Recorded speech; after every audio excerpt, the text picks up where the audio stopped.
go ahead and get started. So, good evening, everyone. My name is Karen Prawl. I have been with Keller for 23 years, working in almost every capacity. I started as a part-time agent.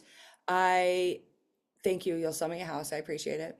I started as a part-time agent in Columbus, Ohio. I'm a Buckeye, proud Buckeye, and just raised my hand to show up on the ALC. And I was working two other jobs, so maybe as many of you, if you're here in the evening. Then became a coach, became a team leader. I'm in the Team Leader Hall of Fame at Keller. I'm an operating partner. I'm an investor in 5 market centers, an operator. I've been a regional director.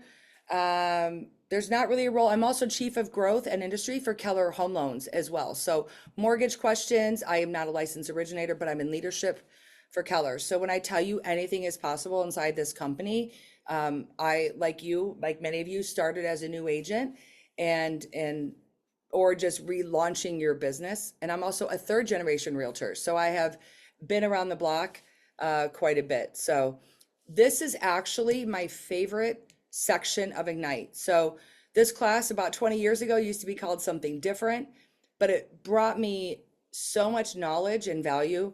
And when I started to internalize what I was learning, I really thought years later that I made it all up myself. Like I was just brilliant. But I know now it's actually from classes and trainings I've taken. So I'm just excited for you to be here. Okay, so tell me, could anyone get on their microphone? Don't worry about, let's talk. And I'd love to see your faces. That's really important. And when you're in Gary Keller's mastermind, by the way, if you don't have a camera on, they cut you out. Yeah, because nobody likes talking to black screens. Nobody. But anyway, so I am now based out of the Chicago suburbs, but I'm traveling on the road. I'm in Cape Cod, Massachusetts to teach business planning clinic for Keller as well. All right. I also run Lady Leaders of Real Estate and, a bunch of other things. Okay. So we're going to get started. I would love for someone to speak and tell me in AHA what they've learned so far this session.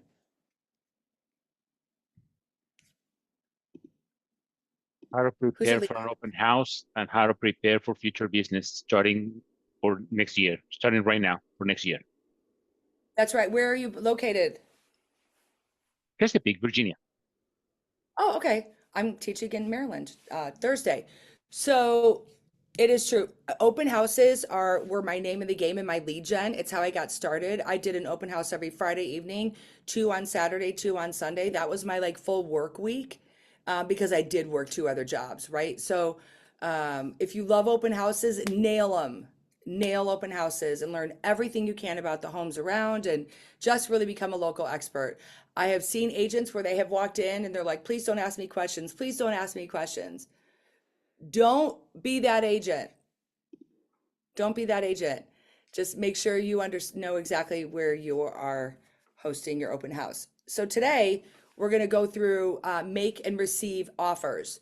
This is a pivotal moment in real estate. You are writing offers, and I'm going to assume that most of you are new. Am I correct?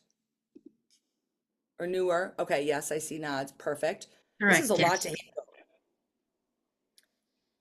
So funny, like accepting people and messaging. There's not enough Adderall in the world to manage all this. Okay.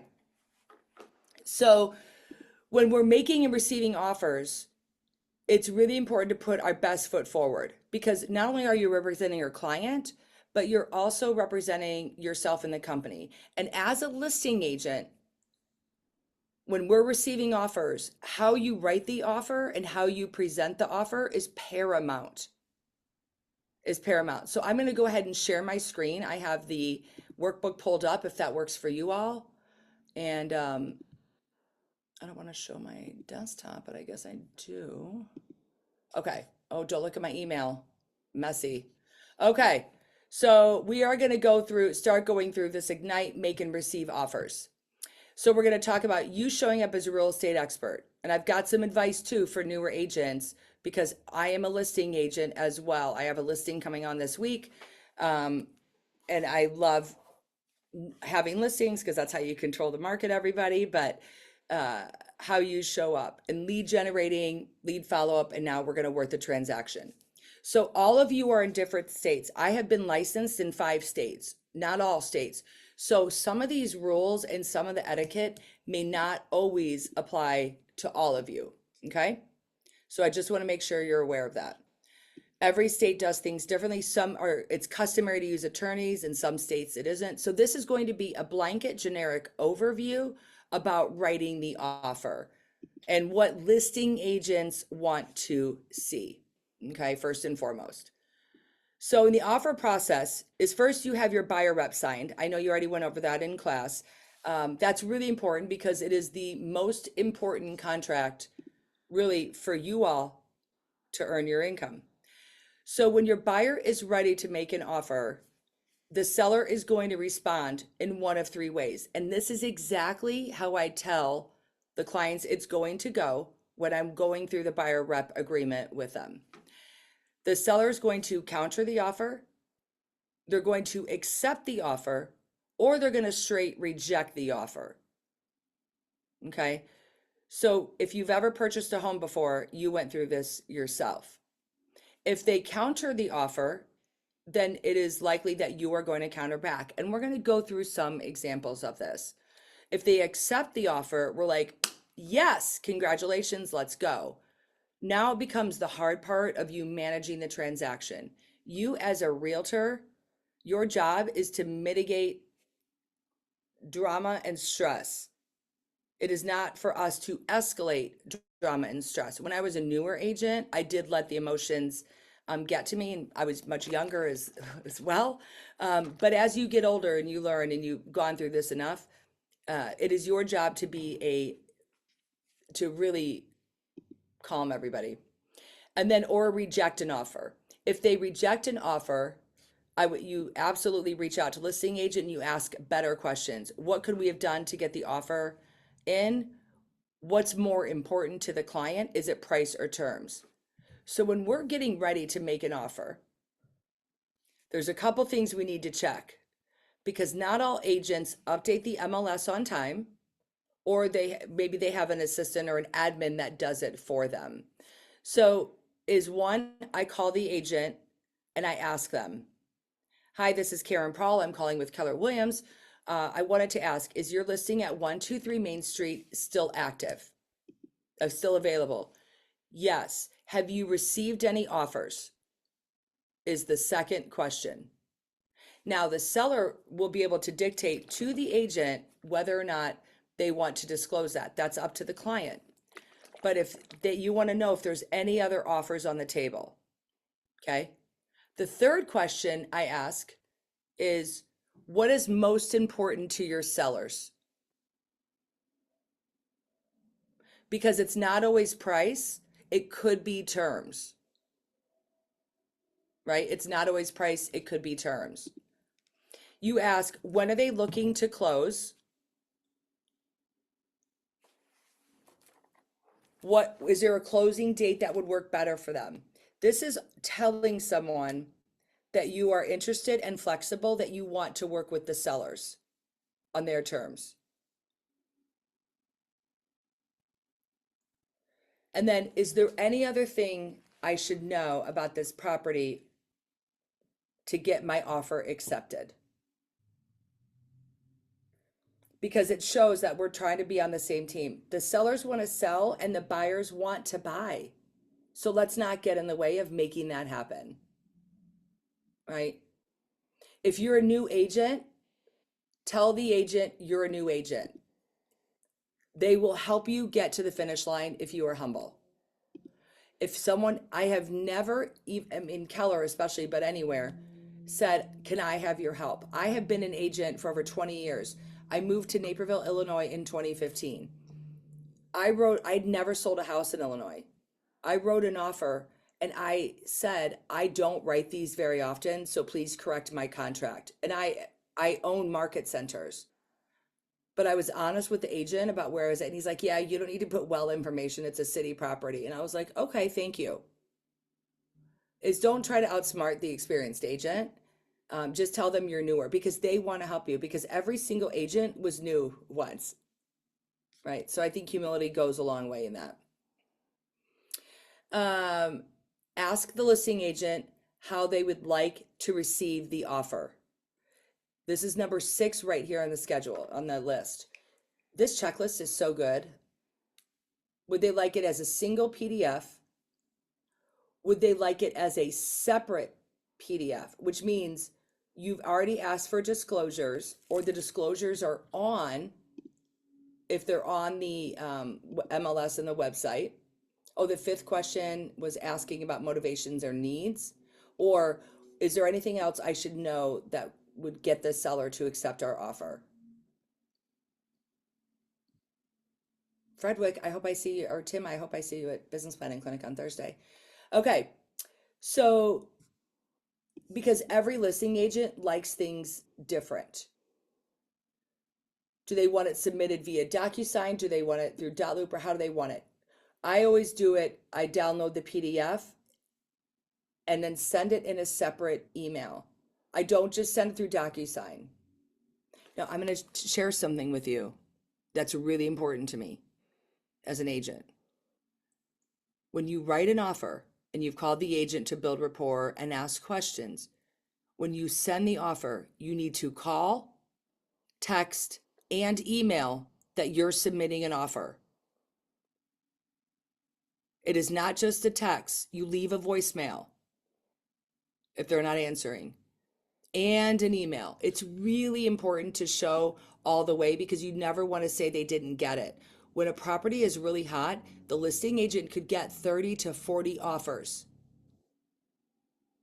You want to ensure that yours got delivered.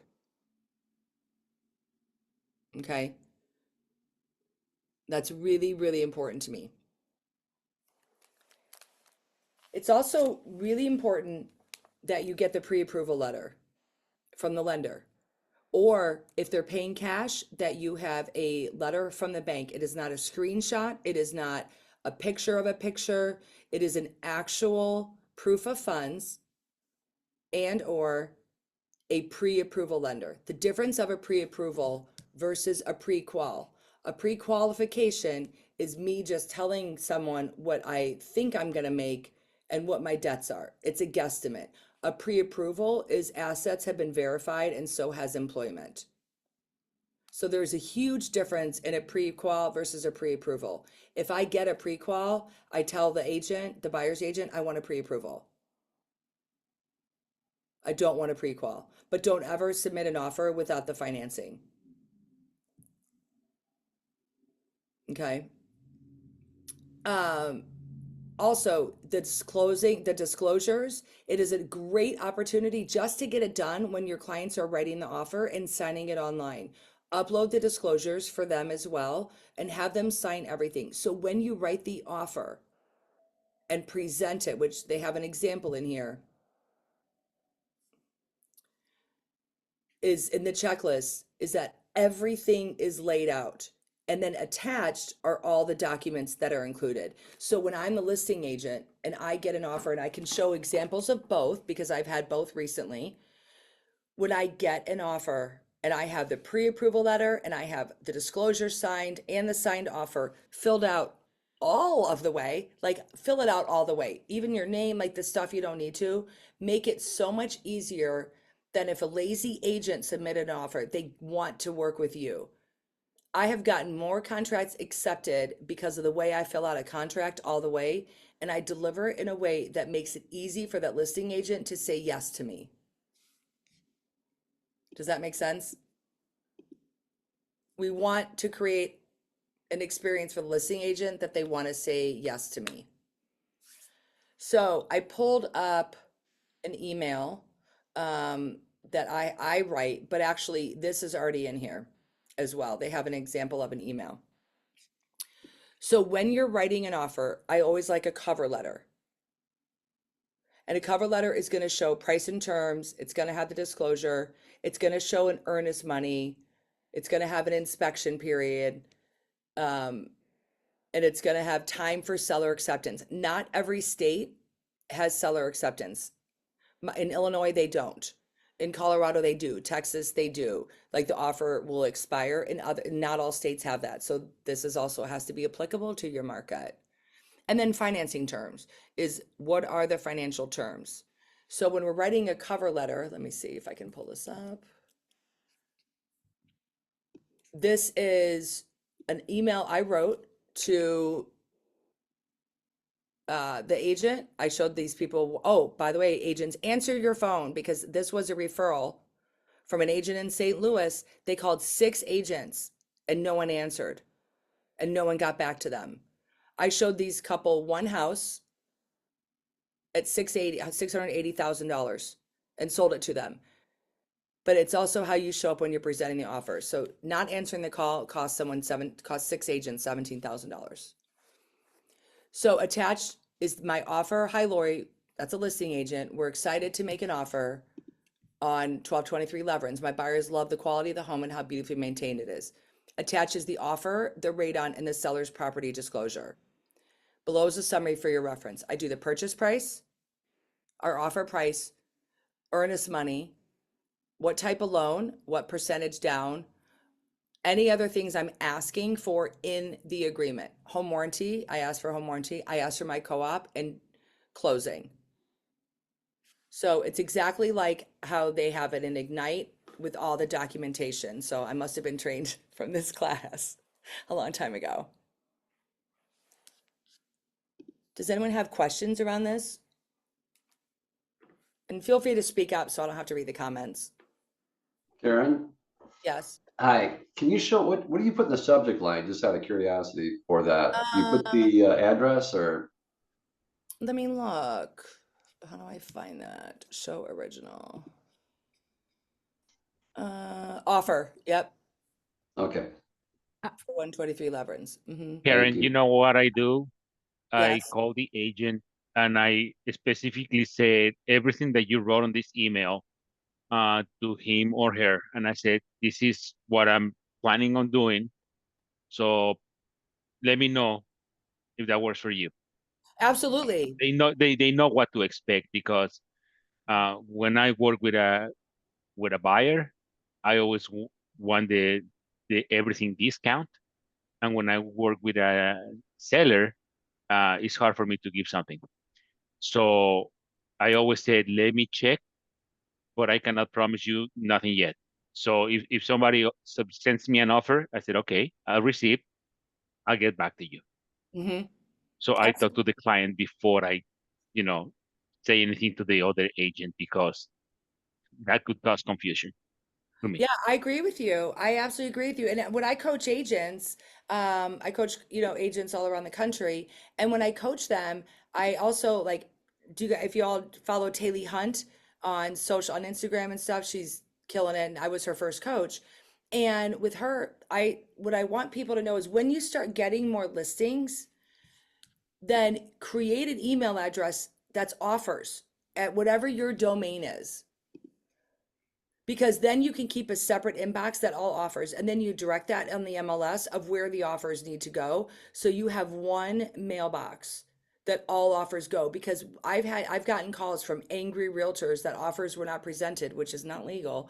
You have to present all offers because the agent missed it in their email inbox. So as a realtor, you should be checking your spam every day as well. But that happens when you start getting more and more business. So we have a couple hands up. So Joe, Yeah, so my question is around the pre-approval yeah. letter from the lender. So no matter if the buyer is buying their second house or the third house, they would still need the pre-approval letter, correct? Absolutely. As a listing agent, I would never accept an offer if I don't know that the buyers can't qualify, because I don't want to take a home off the market for another Uh-huh. buyer if there's a chance that they may not qualify. By the way, I also call Mm-hmm. lender. Okay, I always call the lender and ask how got it. qualified are they? Have you worked with them before? Okay, Right? okay, got it. Yeah, thank you. So, and I'm going to show you I'll show you a couple pitfalls. And just so you know, like in some markets, 1 in 4 contracts are falling out right now. There's a lot of uncertainty going on. And in my market, it's 1 in 5 contracts. In other markets, it's 1 in 6 contracts. And so you want to bulletproof the transaction. And so I will call so many different people, and I'll explain that in just a little bit. But Karen had a question. Yes, I have on my in my notes, don't ever submit an offer without, and didn't hear that last part. A pre-approval. Oh, the pre-approval. Yes. Okay. And then the other question is your cover letter. Are you able to put that in the chat or something, just so I can use it as a guide, as a model, or It's no? actually in the workbook. Oh, it So is. it's right Okay. here. Yeah, so if you go to page 6, it actually shows this offer checklist is great.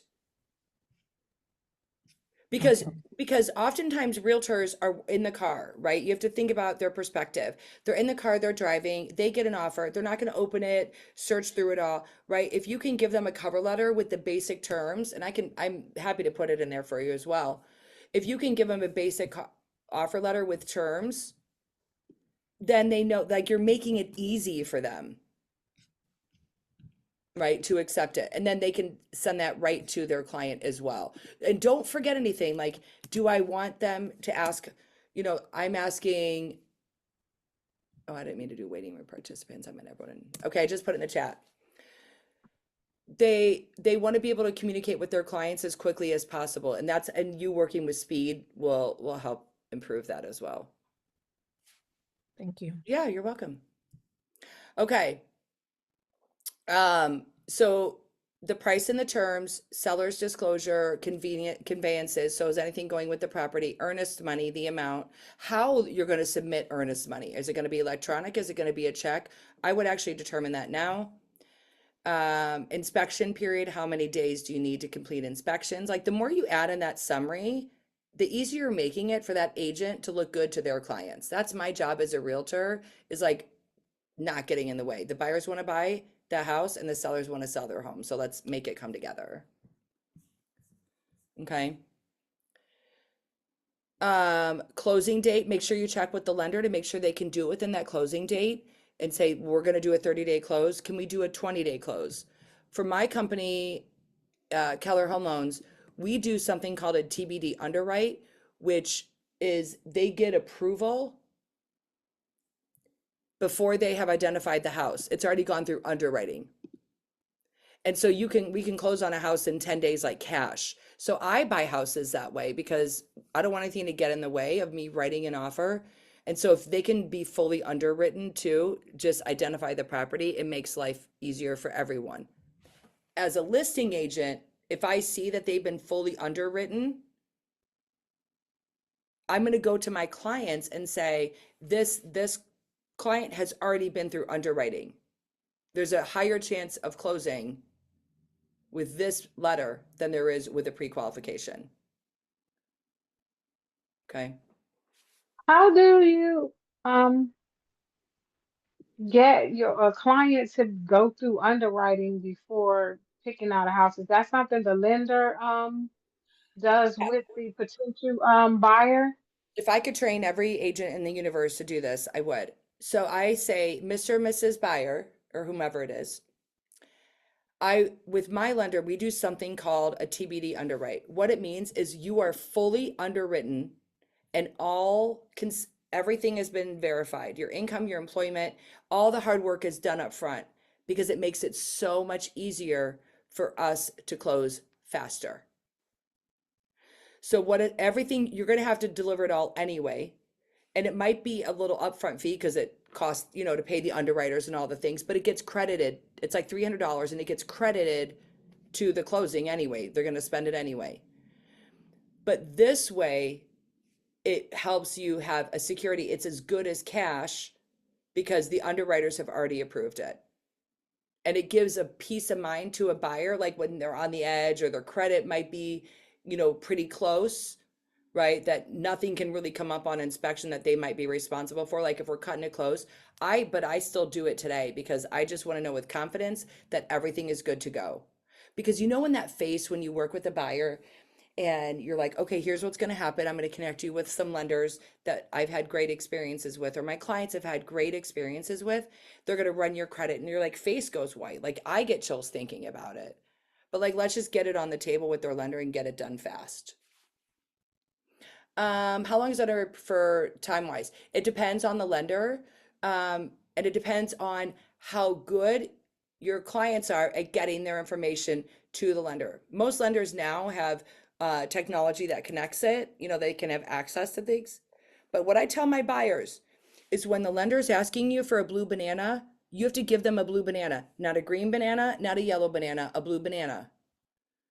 It cannot be a picture of a bank statement. It is the bank statement. It has to have every page. They have to know that's the beginning and that's the end. Like the lenders are asking for it for a reason. It's not to make your life harder. So just give them what they're asking for.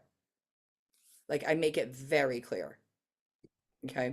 And with the TBD underwrite situation, the Mhm. buyer then would the buyer have to go through it for every offer they make, or is it like a one-time deal where they are in that stage and they can use that for other offers that they want to make as well? Say if you're a Yes, buyer's agent. absolutely. They can use, so in my case, yes, they can use it. It's good because it's the person that they've qualified, not the property yet. Okay.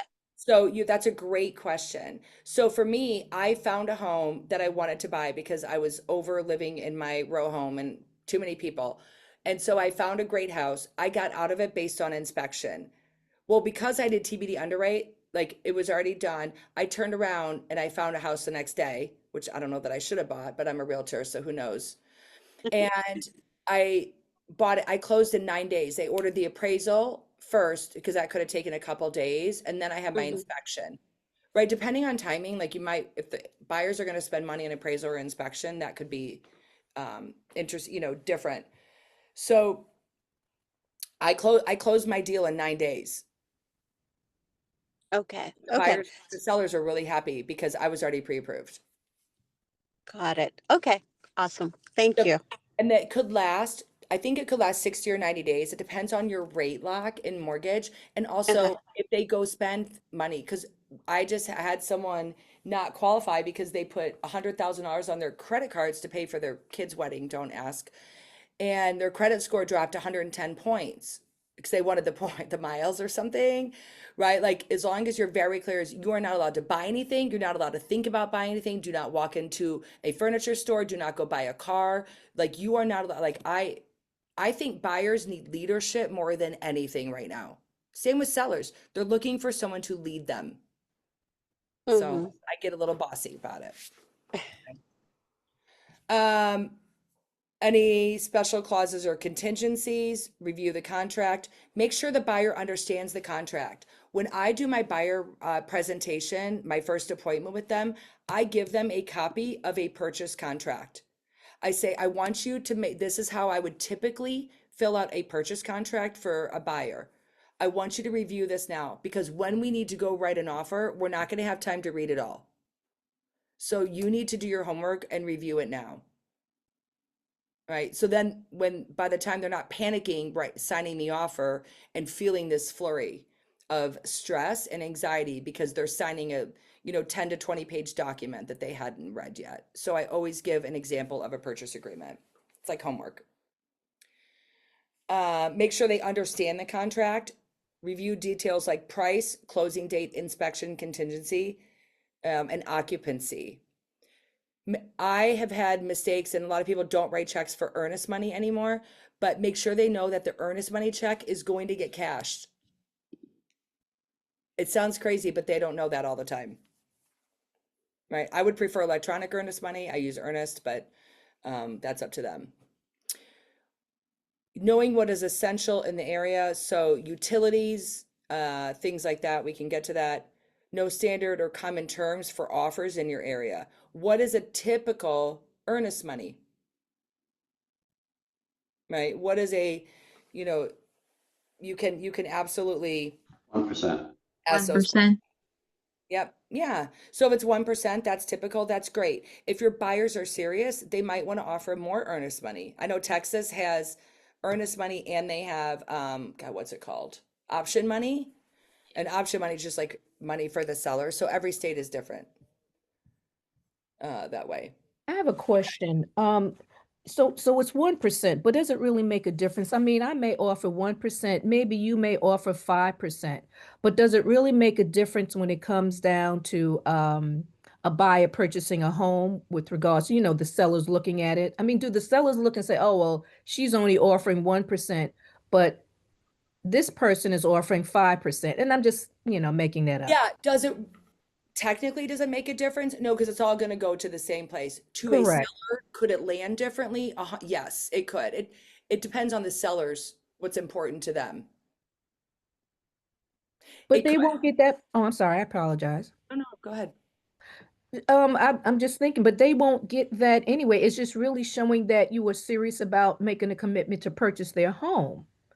That's right. Isn't that essentially what It's a good faith deposit. right? So it's not like the seller is going to say, well, I want 5% because it's more than 1%. It's not that they're going to physically get that money that they can spend any which way they want. No, but what it could tell me as a listing agent is that they have enough funds that they can put up 5%, that they're not cutting it too close. Okay. Yeah, it also shows that they have skin in the game.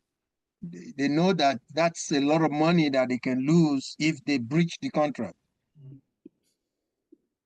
That's right. Okay.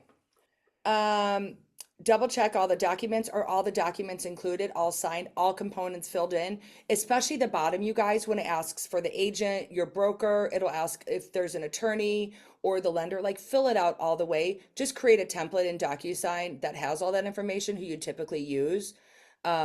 Just have all the pieces, your license number or whatever is required. Make sure that's all filled out because someone is going to have to fill that in. Okay. I would also always email a copy of the offer, just the offer, and the disclosures to the lender. Just so they can get ahead of it and there's nothing, they're like, I can't tell you in mortgage how many realtors, one, do not turn in the buyer rep agreement. I don't understand why, because it's how you get paid. A lender has got to know that how they're getting paid because they don't know if the buyer's going to have to come up with it or if it's getting paid by the seller. Okay. So I just forward everything, the offer, just saying, just an FYI, I rewrote an offer because I'm bringing that vendor in as my partner. We're going to work on this together. Yes, earnest money does go towards down payment. Yes. But a VA loan, it doesn't, right? VA loans, if someone is buying VA, they don't put money down. So just an FYI there. VAs, I'm very passionate about. If you have any veterans here, thank you for your service.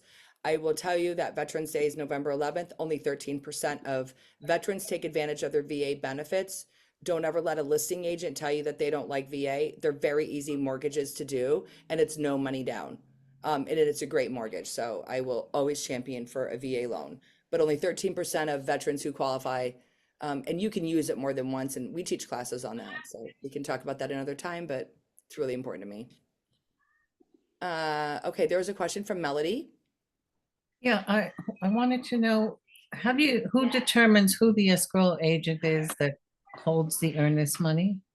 Well, this is a funny topic because in every state, and it's customary, it's not legal. It's typically the seller chooses title because the title work starts to get done to make sure it's clear and free. However, if a buyer is adamant about closing at a title company, which I don't really understand why, there's really like 5 big players in the whole country, that would be called bifurcation. And that makes things very, very hard. So it's typically the seller chooses the title company, but I can't say it's the rule in every area. Okay, so then the seller's title company is choosing the escrow agent. It depends what state are you in, Melody? South Carolina. Okay, yeah. It depends how each state works because not everyone is an escrow state. So I can't really speak to it in each market. Okay, so I guess it would be best to maybe just ask the broker in charge. I would ask the listing agent when you're calling to build rapport and say, who's the title company or who's holding earnest money?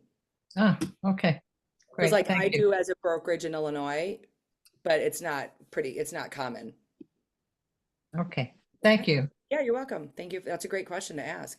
The more questions you ask, the more all of us learn. So it's always important.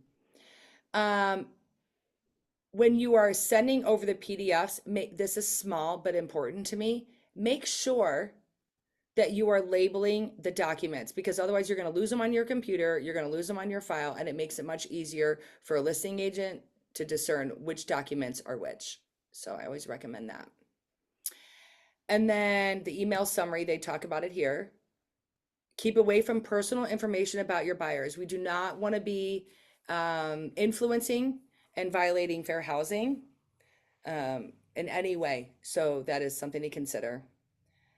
And then notify the listing agent. Remember, we're going to call, we're going to text, and we're going to email. I always say, please send me confirmation of receipt, confirm receipt, because I've had it where I have sent offers and I don't know that it ever got presented. And in markets where there is low inventory and a lot of offers, it's something to really make sure that it does get received. Is that a setting that you that is in an email type of form to get a confirmation of a read receipt? Yeah, and DocuSign is also great too if you send from there, right? It always does the timeline. But I use GMass on my Gmail. It's GMASS, and it does, I can do a lot of things with it, but it does do receipts. And Gmail might have one that's already in there. If you use Outlook, it's in there. You can add it to show that it's been read. I'm sure there's a techier person than me on this call, but I use GMass. I pay for it. But it's also because I'm an operating partner too, and I need to make sure my agents get information. I need to make sure they all read it. Okay. And then remember, never send an unexpected or announced offer. That's true. Send or remind yourself, and then ask for confirmation of receipt. Okay. Don't delete text messages, take screenshots. I do like tracking of, my communication. Try to keep everything in email, because that just keep it clean and keep it simple, and just make sure you're tracking everything. Okay. So now when you're going to make and receive offers, you're going to let your buyer know what's going to happen next. A great way to create a business, and my job is to get people to think as a realtor to a business owner. And what I like to do is just create a video. Is congratulations, you're under contract. This is a evergreen video that you can use with every buyer. Here's what's going to happen next. Next, you're going to schedule your inspections. The inspections are going to range from this point, and then have it in writing as well, like systems of, these are what the average inspections are. This is a sewer scope inspection. This is a radon inspection. Like, just have a price range estimate, just like lenders do, so they know what they're in for. Being surprised and not knowing what's around the corner is so scary. This is the most vulnerable these clients will ever be. It's the biggest purchase of their life. They're scared to death if they're a first-time buyer, especially. Right? So it's my job to make sure I'm communicating with them every single day, whether or not I have something to say.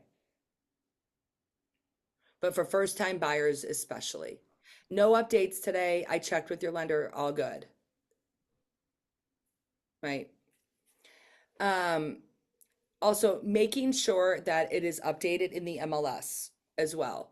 So when it goes under contract, they accept the offer. You upload your offer into Command, just so you have documentation for it, but also make sure the lender gets a copy of the executed contract. And your buyers must have a copy too, or it's not an executed contract. Right? Here's an executed copy. I use a transaction coordinator now, but I didn't always. Much easier though. So here's Karen, I think this was for you, the sample of the offer letter. I love that they added this and this Ignite. Proof of funds of 95,000 as an example. We'll send a copy of deposit tomorrow. We look forward to hearing back. I look forward to working with you on this. It's always ending with something pleasant. Okay. Can you scroll back down so that I could get a screenshot of that? What you Yeah. just Do you have the workbook? I'm gonna make, I can, if you don't have the workbook, let me see if I can add I it. got my camera right here, so I'm good.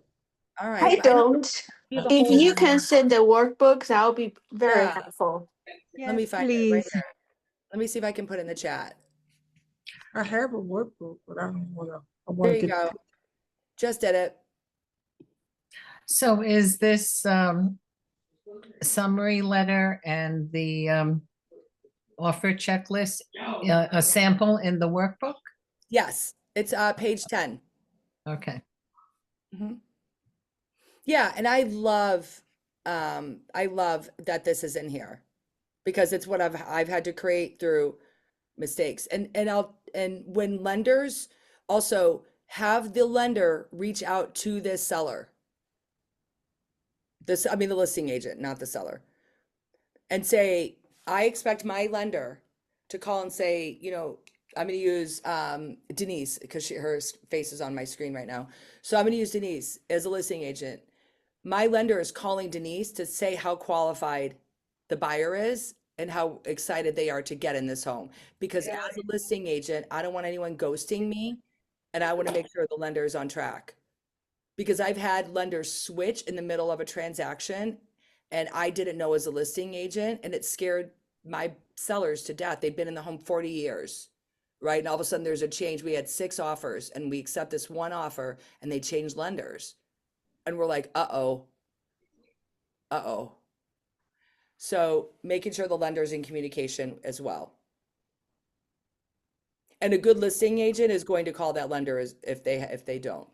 I mean, but I'd rather be proactive than reactive on it. Okay. Going through this. Create an executive summary. Okay. Now, this is receive and review the offer checklist. This is if you are the listing agent. Okay. So I had an agent write an offer on a condo I had listed. By the way, I feel like I need to do PSAs. So many right now. Just because it says townhome on the MLS does not make it a townhome. Something that is really wreaking havoc in the mortgage industry is when it is deeded a condo. And you all went to real estate school, you know what a condo is. It is not owned, right? It's cooperative ownership. So the way you can tell, because I have a new team leader in my market center, the listing agent had it listed as a townhome 3 different ways. It was actually a condo, which changes the mortgage entirely. If it has a unit number on the address at all, it may not show in the MLS, but if on the deed or on the tax records, there's a unit number, it is a condo. That the ownership is really important. So just keep that in mind when you're listing or when you have a buyer. Just because it looks like a townhome doesn't make it a townhome. So when I said I'd move from my row home, I had a 3-story row home. It's actually a condo. So knowing the ownership is really important because if you get too far in the transaction, there's something in condos, it's called the condo questionnaire that all lenders need. And it's the reserves, it's all the HOA minutes, like it's a lot of paperwork. And to start, HOAs can take 3 weeks sometimes. So that's why it's very, very important. So this gentleman, very nice agent, terrible communicator, but he asked me if he could write the offer on an old contract, which I should have said yes, because there was no co-op offer, right? I should have said yes for my seller. I said, no, I will not accept. It has to be on the 8.0, which is in my market, the newer contract, because my E&O insurance will not cover it. And then it wasn't filled out all the way. And so I sent it back to him. I'm like, listen, you got to fill it out all the way.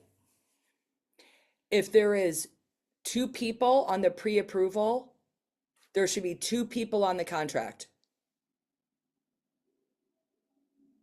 Right? There could be 2 on the contract and 1 pre-approval, but there can't be 2 people on a pre-approval and only 1 on the contract. Right? Make sure you have that clear. And when I got this offer, this is a story I was going to tell you, as a listing agent, so he wanted to write it on the wrong contract. He didn't fill it out all the way. He didn't send a pre-approval. Like I felt like I was like chasing him down. It was exhausting, but I work for my seller, right? So I was going to do everything I could to make sure I got everything I needed. And I forgot what I was going to say. Hold on. Let it come back to me. It'll come back. I'm over 50, everybody. Okay. So he wrote the offer. Let me think about this. No pre-approval, wrong contract, didn't get the condo questionnaire done. I remember that was a pain in the butt. Oh, on the pre-approval letter, make sure you read it because it was not an offer that was contingent. It didn't say he had a home to sell. On the pre-approval, it did. So I called the agent back and I asked him, is this contingent? And he said, I don't know that he got back to me.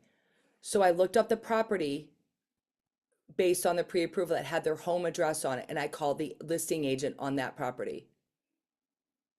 Now, where it blew something up is that she didn't know that they weren't buying with her. So something to consider. But I called the agent and I said, hi, I understand you have the home at 123 Main Street under contract. Is it going to close? She said, yeah, we got clear to close. So she did tell me, and she said, may I ask who you are? And I explained who I was. And she's like, oh, so I probably caught that off guard a little bit. But it was a Thursday or Friday, and she said it was closing on Tuesday. So I checked on Tuesday to see if it closed. It didn't close. So the agent that wrote the offer was not protecting his buyer as a fiduciary and writing it contingent. He was exposing his buyer. Does that make sense? Could I just reconfirm? Yeah. Did you say on the pre-approval, it would say contingent on sale, okay, on the pre-approval? It should, because they need the funds from the sale to put down on their house. On their Right. house, right? So this one did say that. And if I had not read everything carefully, it could have really put that buyer in a bad position. Okay, I thought it also has to be on the offer as well, Well, correct? the agent didn't put it on the offer. Exactly. You're exactly right. The agent didn't put it contingent. Okay, So he could not have purchased without that home selling. He wasn't qualified. So if I right. had accepted that as a listing agent, then I would have I would have taken that home off the market for someone who wasn't going to be able to buy. Of course, right. Yeah. Right. And with so many contracts falling out, going back to a seller, like this contract fell out two times total. We closed on the third. It is, if you've ever had to sell a home, the stress of selling a home and making your bed and doing every dish, and like, it is awful to sell your home. Yes, you have to keep it neat all the time. All of the time, and you can't be home for a long time at times, right? Like it Right. can really be hard. And then when you're under contract and you're excited and it's what you were promised as an agent, and then it falls out because of little things like that, is like, that's where I feel like realtors are disaster mitigation specialists. Sure, and that seller could have had another offer, could have been a cash offer. We did. Sure. We did. It was terrible, right? It was Yeah. really frustrating. So there was a hand raised I saw earlier. Oh no, I was gonna ask you how would you like know that that information, but then I replayed what you said in my head, and I remember that you said you had the pre-approval and the contract, so you noticed that it wasn't in both of them. So I kind of answered the question as I was waiting for you to answer. Hey, good. I mean, listen, I didn't know that in the beginning, right? I would have missed it as a new agent. That's why I love teaching, because learn from my years of mistakes.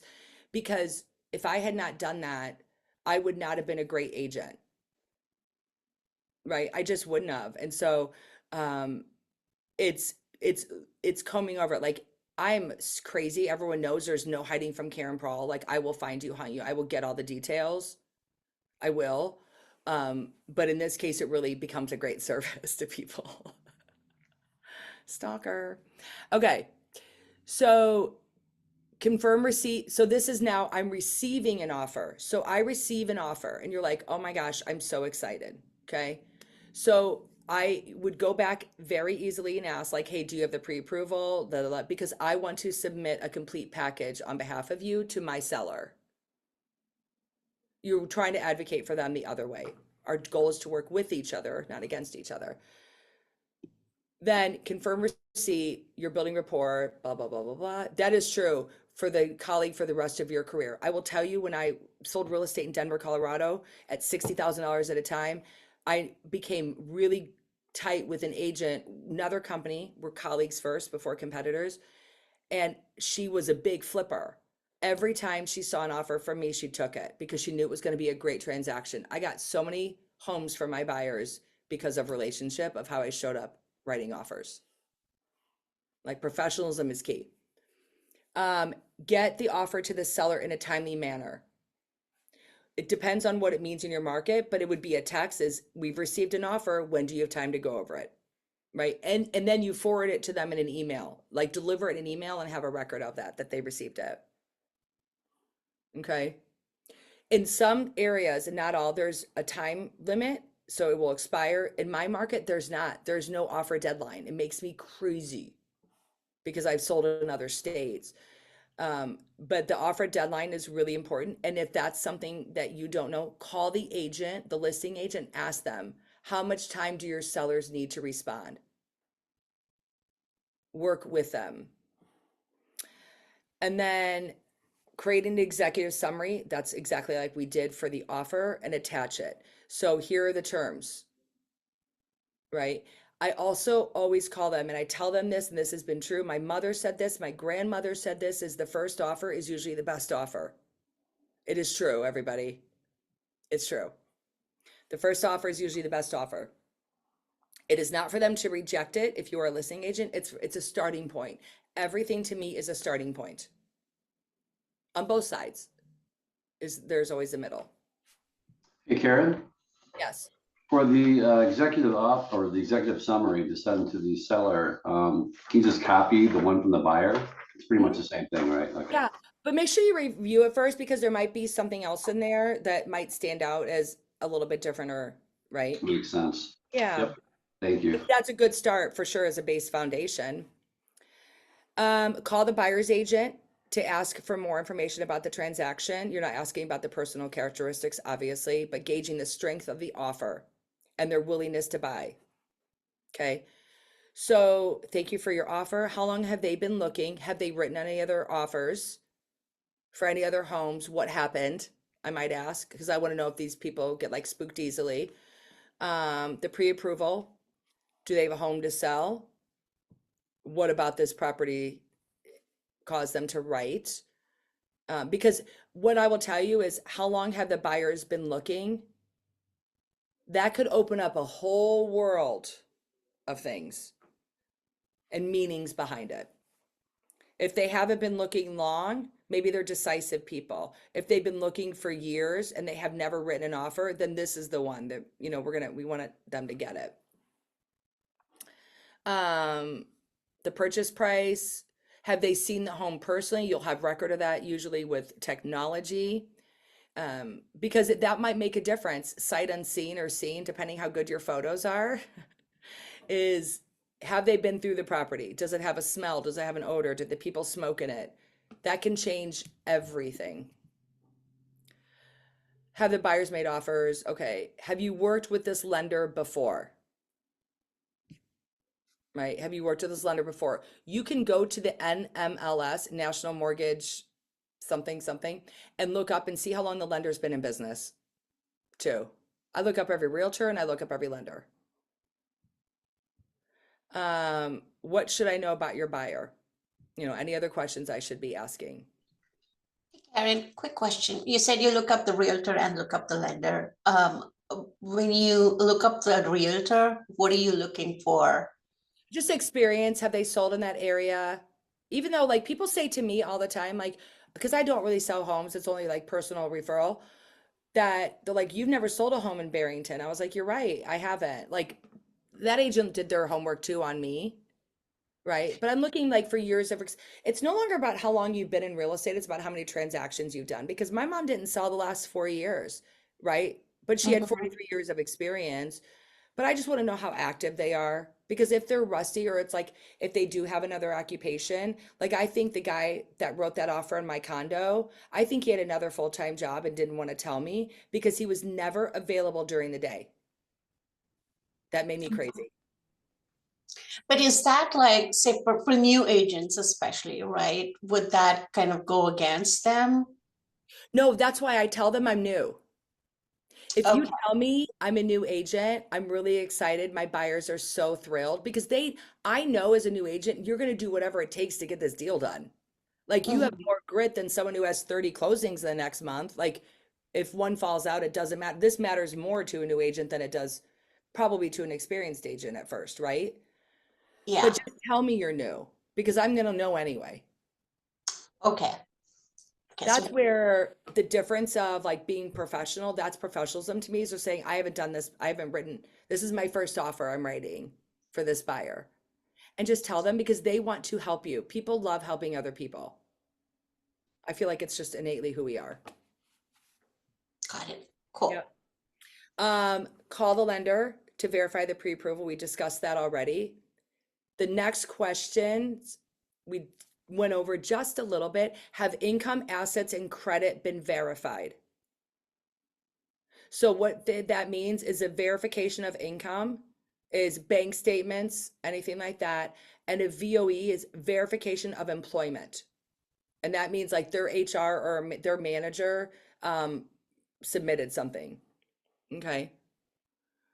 And then if they did TBD underwrite, it'll say have been pre-approved by an underwriter. If a buyer is putting down a good amount of money, okay, a good amount, there might be an appraisal waiver. So if they're putting down 30%, the appraisal can be waived in some cases, which is always amazing as a listing agent. Especially when I had one that I had it listed at 640 and I had 6 offers all over ask, and that appraisal waiver was really enticing to my seller because since we were over contract price, we wouldn't have to go worry about defending it. Okay. But there's automatic appraisal waivers now. Okay. How long does your appraisal, what are your appraisal turnover times? Can you confirm that you can meet, it's not the settlement date, which is a closing date, it's can you meet the loan contingency deadline? So in every purchase contract, it'll be the last deadline typically that when you have to have a clear to close. Because once you get past that loan contingency, that's when they lose their earnest money. So it's making sure that the lender is staying on track with the dates and deadlines to the contract. It is not a guideline. It is hard and fast.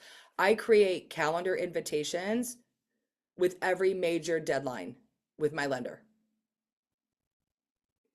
I just at 8 to 8:10 in the morning, this is due. They have it inside their back end system. I see it. But I just want to make sure everyone's aware and my buyer is on there too, because then they know I'm on top of it. And I love a reminder like 12 hours ahead of time so I know to like text and ask, are we on track? Okay. What's Um, the I'm question sorry, I had a that you said can cause earnest money to be lost. Well, if they've made the earnest money deposit, but all of a sudden they don't qualify for the mortgage, you want to make sure that gets done within the time that they're allowed to get out of it. So for us, it's a loan contingency deadline, and I don't know what it is in every state, but it's the mortgage deadline or financing deadline. It's usually the last one before a clear to close.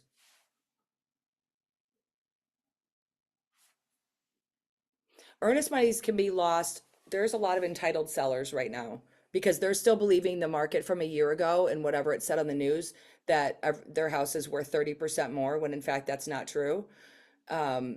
right? Every seller thinks their home is worth $1 million and every buyer thinks it's worth 100,000. So it's finding that middle and that showing what the market is today. In Austin, the market is down 30%. That is a huge gap, right? Every market is different. So knowing your stats and knowing your numbers and what things are being priced out at is really important. Okay. Are you aware that the buyer is given an appraisal gap of dollars? Can you confirm they have the cash to cover this amount in addition to down payment? I'll go through what this means. Closing costs and all other expenses. And have you guys talked about appraisal gaps? Yes, Joe, it's okay to admit you're a dual career. I don't know any successful agent that just like quit their career and started in real estate. I had 2 other jobs. Like I mean, a lot of realtors have side hustles because they just don't focus. What I'd ask new agents is, are you willing to work an additional 40 hours a week to build this business? So I don't care what else you have going on. Are you willing to work an additional 40? Right? Because I worked all weekends. An appraisal gap. Have you guys gone over appraisal gap? Oh, okay. An appraisal gap is saying the house is listed at 600. There's multiple offers. The buyers want an undercut. They are willing to pay 650 as an example. An appraisal gap is if the home does not appraise at 650, the buyers are going to make up the variance from the appraisal. So if the appraisal came in at 610, the buyers are going to make up that $40,000 in cash. Now, in hot markets, in multiple offers, an appraisal gap is standard if you want the house, right? It's a standard. It's scary, but there are people who are highly qualified that are willing to pay it.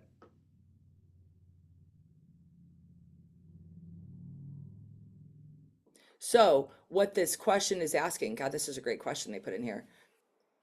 They have, let's say that it's 650 and they're putting 10% down. That's 65,000. Then we have inspections. Let's just say 2,000 to be safe. I'm going to go real high. Okay. Then I have my closing costs. Maybe they're paying my commission too, right? And any other expenses. Now they've added another $40,000. So they need like $110,000 in ready funds to close. So make sure if you are writing an offer with an appraisal gap that the lender knows. Because that's who's going to tell you if they can do it or not do it. You're not going to see that information. When my clients would ask me about mortgage questions, I say, that's a great question for your lender. My job is to execute the purchase agreement, the real estate contract. It's your lender's job to talk to you about money. Just keep it separate. Okay, because then I don't answer questions wrong and then I don't know what they are. When you speak to your sellers, have an outline of important items from the contract and what you've learned from your conversation with the lender and buyer's agent. Really important as well. The longer someone has been in their home, the harder for them it is to move and emotionally detach from the property, which makes common sense, right? If it's their home they've been in for 40 years, that's going to mean a little bit more. So when you're a listing agent, I tell clients, pack like you're moving because you are. People have so much more stuff than they think they do. And it's your job to make sure they move out on time. And I've had it where it's like a walkthrough and they haven't even cleaned out the bathroom cabinet. And when you haven't cleaned out underneath the bathroom cabinet, when you haven't touched that stuff for a year, I'm very nervous that you're going to close tomorrow. Right? So they have to start packing like they're moving because it's going to take them so much longer than they think. So it's really important to get that clear. So contract terms and deadlines, again, I send calendar invites for deadlines for my sellers because I want to make sure I stay on top. We have a net proceeds sheet. Please Talk to your office, your broker, whomever, about doing a seller net sheet is what it's called. It's the amount, you should have this done by your listing presentation. They need to know what they're going to walk away with. I can't tell you how many sellers end a transaction angry because they did not know about closing costs or title fees or additional fees because the agent did not provide them a net sheet. So it just happened to my team leader. She was selling some properties before she moved to Chicago, and her agent did not provide her with a net sheet. And so the last feeling she had about that agent is that they didn't tell me about this, this, and this. Do not make an assumption because they've sold other properties or own other properties that they know what those costs are. Don't make an assumption. Just make sure you provide a net sheet. What was the question? I just switched from my phone. I can't find the notes. Which, is it the workbook? I'm confused. Yes, your title company can put it together. There's apps that can put it together. Just talk to your coach, mentor, broker, and ask them. You can ask for a net sheet class too at your market center because it's other people can always refresh them, you know, as title fees and recording fees change as well all the time. The workbook, yeah, let me see if I can upload that.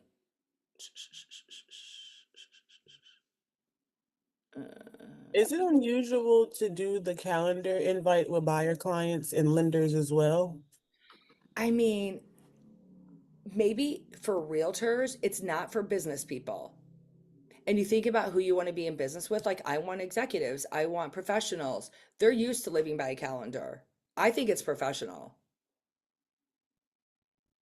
If you've worked another career and most of you are in another job or career, would you agree or disagree? And you can put in the chat too.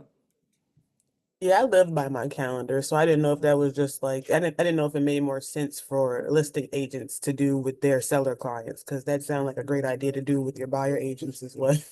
Well, think about what it is that you like and how you like to function. That's the people you're probably going to attract as buyers and sellers. So do the same of how you like it. Whatever you like that's authenticity of who you are too. If it works for you, it probably works for someone else. Right? So the pros and cons of the offer as you see them, accept, reject, or counter. That is really, really important. But I'm going to go back to make and receive offers. When a buyer has a home inspection, I have a script. I can't say script. This is what I say. Okay. Mr. and Mrs. Buyer, I'm just going to let you know this is going to be the most stressful time of your home purchase because you're going to find out everything that is wrong with the home. Okay. So I relate this as a honey-do list. This is your honey-do list because there's no perfect home. The only time we are going to negotiate repairs if it's a health or safety issue. Those are the only two things. We can't renegotiate because you don't like the countertop. We can't get a discount on the price. It is only for health and safety issues. Okay. And so I make it very clear that this is not to renegotiate. Now, when we're in the home, at the home inspection, now some states are like, don't go to the home inspection, realtors. Some are. I don't have an opinion on it. I'm not there to tell you that. But I like it when they're in the home. This question changed my world as a new agent. And they're looking around and they're feeling it and they're like, yeah, and they're getting excited. And maybe there's not any major stuff. I say, okay, can I ask you a question? And you know it's a hot property. I said, if the seller chooses to not fix anything, is this still your home? And then I stop talking. Because when they say yes, because they've imagined themselves, they're excited, they get to paint their own walls, they're not renting anymore. When they're excited, anything that we can get on the inspection is a win for them. But at least I know where they stand. I used to let my emotions get in the way of like, oh my God, it's not going to close. And then I get commission breath, and then that smells terrible. Commission breath is like the worst breath in the whole world. And so when I know where they stand too, we could take a deep breath and move forward. And I will always tell you, when you are getting to closing and a buyer or someone threatens like this isn't going to close or the seller's having a temper tantrum, it's going to close. Like, don't let any, I had so many fears as a newer agent, like, oh my gosh, it's going to fall out. It's going to fall out. Like the last week before closing, it's going to close. Like the buyers have invested a lot of time, energy, and money in this purchase. Think about all the inspections and the appraisal they have to pay for. And the seller is packing like they're moving and they've scheduled movers, right? Like they want to move too. So just sometimes we got to let the temper tantrums lie for a day and then we can go revisit it. Okay. But I say at the inspection, 3 things are going to happen. They're going to fix nothing. They're going to offer compensation, maybe money for repairs, or they're going to make some repairs. Like one of these things is going to happen. It's like choose your own adventure, just like in the offers, right? What the seller options are. So this is a great letter again. Okay, so the 10-day option period, that's in Texas. I don't know what other states that happens. It's an additional deposit. It's like free money to the seller. It does go, and it doesn't go towards the down payment. It goes right to the seller, but not most states don't have option periods like that. Okay, so the buyer will deposit the $2,500. Seller's going to pay for title policy. Not every state requires a survey. Not every lender does. Buyer accepts property as is. Make sure you know your contract. I make every new agent rewrite the contract in their own words. I know that sounds awful to most of you, but it's one of the best trainings that someone had me do because I could explain the contract in any term to anyone. So you could upload it to ChatGPT and ask them to explain in layman's terms, but you have to be able to explain each of these contracts means. Your average income is $400 an hour, so you need to act like you're worth $400 an hour. Would you pay you $400 an hour? Right? So that's just something to think about when you're representing these people. Refrigerator, dishwasher, and stove to convey with the sale. Always print a copy as a PDF of the MLS worksheet, the MLS sheet, when you write that offer. I'm a chair on professional standards committee, and I will tell you, when people try to change something, now there's so much digital record of everything, but when co-op was offered, they might change it or change a convenience like a refrigerator or whatever and like take it out. But I print the offer, I print the MLS of the same day I write the offer and just save it. If there is a home warranty offered in the MLS, it doesn't mean it's offered on the contract. If you didn't put it on the purchase contract, I don't have to give it to you. There's a reason why the MLS says not deemed reliable nor guaranteed. So don't mistake that's because it was on the MLS that you were automatically getting it in your offer. That's a tough lesson to hear because you're going to end up using your commission to buy those people a home warranty. Because I might have done that before. I bought swing sets, I bought bathroom reglazings, washers and dryers. I've done it all. Those are really expensive seminars. That's what I tell people. But you know what I say? But that's never going to happen again. But I don't want you to have to pay for that. Yeah, sometimes they see, let's say, a table in the picture on the MLS, and they say, oh, I get that table, and it really doesn't convey. That's right. If your sellers want to take their light fixture, replace it before you list it. Don't even give an optic that beautiful chandelier from your grandmother is conveying. Just replace it. If you want to take your fridge, make sure it's conveyed, like make sure that's very clear, or put a different fridge in if you have a basement or garage fridge.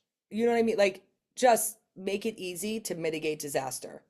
But I bought swing sets, those really expensive ones because it was in the photos and it looked like it was attached to something permanent foundation. And is it not? Hot tubs are an issue, by the way, so make sure you're very clear on that. And most inspectors don't inspect that stuff, so just so you know, don't make assumptions around it. Yeah, there's so many nuances. Gosh, if I went through all my transactions, I could tell you about a disaster in each one of them. Okay. I'm Yeah. so sorry. Just a very quick question. I think maybe I don't completely understand why, like what happened that you had to buy those things. Like, Well, that's, were you the buyer agent or were you the seller agent and you had to buy those things? And then like I what mean, I probably happened? didn't have to if I had been better at explaining things up front and setting a different expectation. Like the swing set. Oh my gosh, I'm so mad about that. I should have fought it more and said, no, like it wasn't attached. It wasn't attached fixture. I could have fought that. A bathroom reglazing is, I don't remember why that happened, but there are things, and then washer and dryer, it conveyed in the contract and the sellers took it.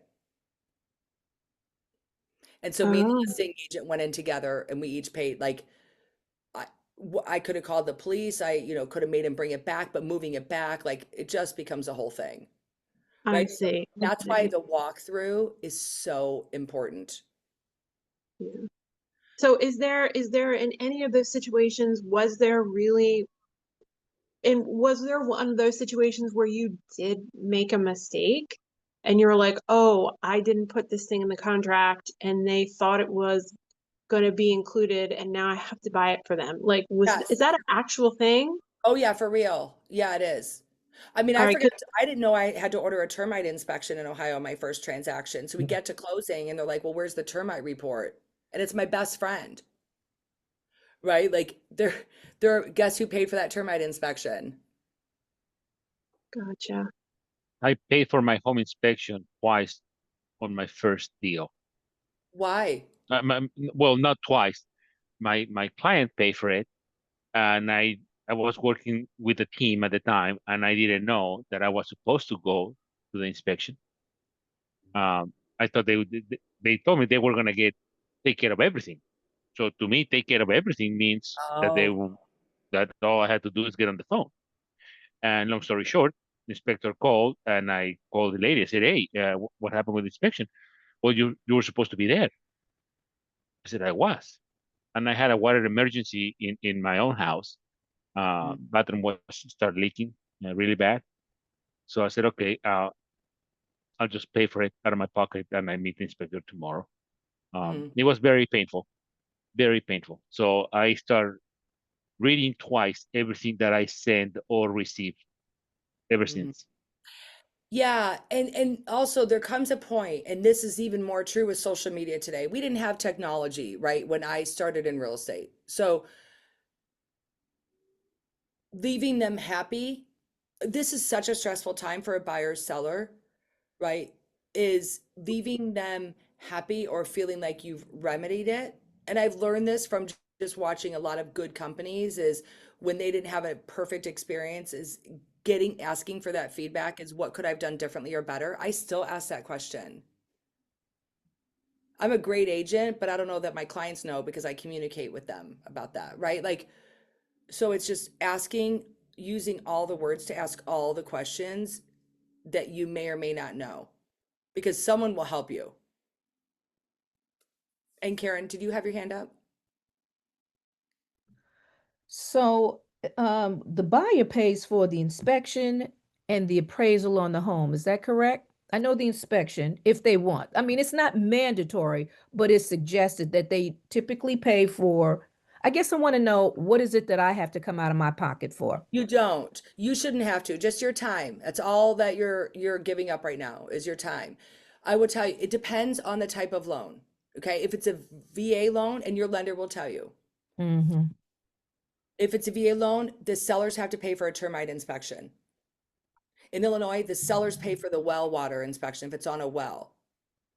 But the reason why you want the buyer typically pays for because it's their inspection, they own it. It doesn't even go to you without their permission. Just like when a buyer pays for an appraisal, no one else gets the appraisal because the buyer's paid for that appraisal. So whoever pays for it gets the information. So I would never I might have a pre-home inspection as a seller. I wouldn't really because I don't want them to disclose any more than they need to be honest. But on the buyer side is then they pay for it and they own it. Absolutely. So depending, Karen, where are you located? Maryland. Okay. So like in Illinois, like in Colorado, we had everything tested for meth in Denver. because it was like such a hub on, but we don't do that in Illinois. Or in Texas, we test for this and we don't do that. Like every area is weird. The one inspection I will tell you that has saved my clients the most money is a sewer line inspection, a sewer scope. It's $200 to $300 and it is the best dollars you're going to save, because nothing is worse when your buyers have a home and when people are moving or kids throw toys down the toilet, or if it's a new construction home or a flip and contractors put stuff down the toilets or bathtubs or drains.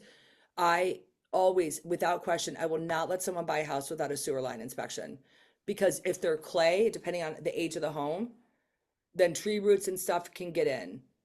You know, like the house I bought was backed up all the way to the toilet. I didn't know and I was on a septic tank.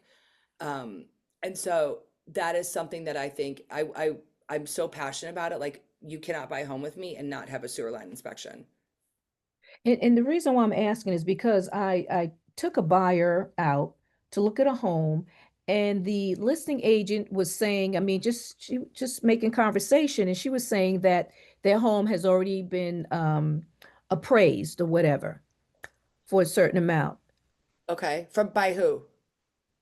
I guess it was by the seller. I Well, mean, that's where I'd be like, okay, great. Your buyer is still going to get an appraisal.